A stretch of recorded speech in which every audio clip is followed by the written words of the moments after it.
Hi everyone. So I'm back and I'd like to tell you a short story. Many years ago, I knew this guy called Thomas.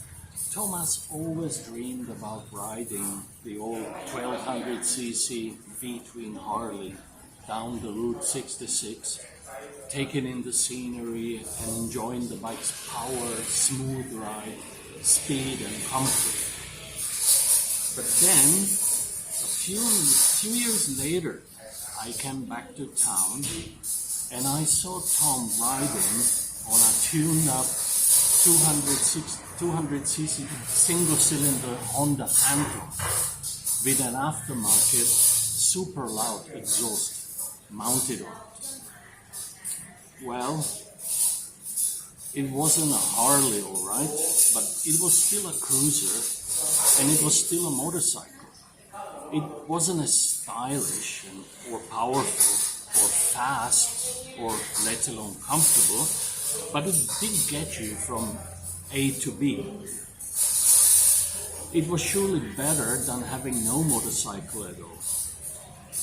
I think we can all agree on that. And somehow this reminds me of the Leo Beer story. I'm still just next to the Mekong River, so I'm almost in Thailand to tell you this. So, not everything is what it seems with this Leo beer. Take, for example, that the Leo logo, if you look carefully, the logo actually doesn't feature a lion, as the name Leo would suggest, but a leopard. Yes, it's a leopard. And Leo is also a part of the Thai Bev brewing family, and it's one of the most recently launched brands. Surprisingly, it upended the sales of both its sister brands, Singa Beer and Chang. To everyone's surprise, mostly due to the good marketing strategy. Now celebrated as Thailand's one of the best-selling beers, you would expect top-class quality from this product. Sure, it's made from barley, hops, yeast and grains, much like all the other beers out there.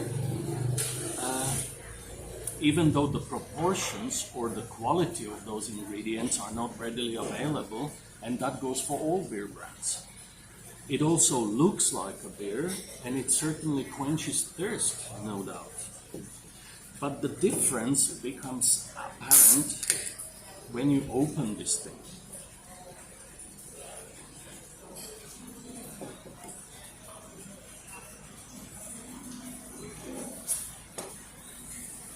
It's a bit shaken because I've been walking around the Mekong River banks with it on this hot day.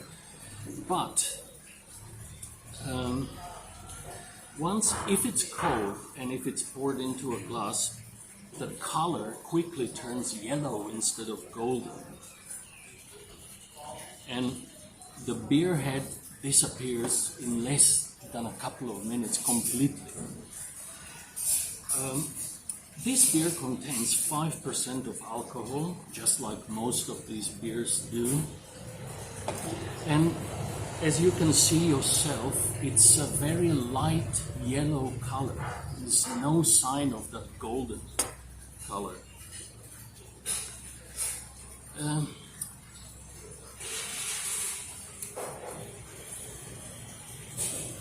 It has a fairly sweet taste, but faint.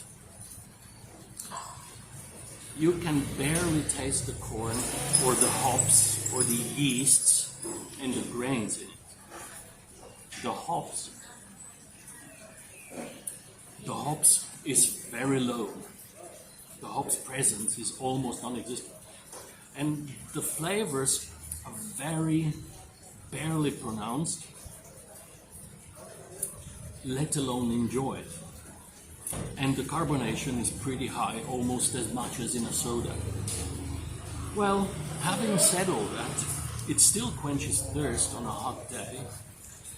And with beautiful tropical surroundings all around you, it still feels enjoyable, like a beer should, right? And for the price of it, which isn't very high, it does a fairly reasonable job. So while it's not a Harley Davidson of beers, it can pass for a tuned up Honda Phantom on any day. So, my friends, I'll give it a 6 out of 10. Thank you for watching and see you in the next video. Cheers. Cheers to you. Cheers to Thailand and Leo Beer. And cheers to me. See you around. Take care.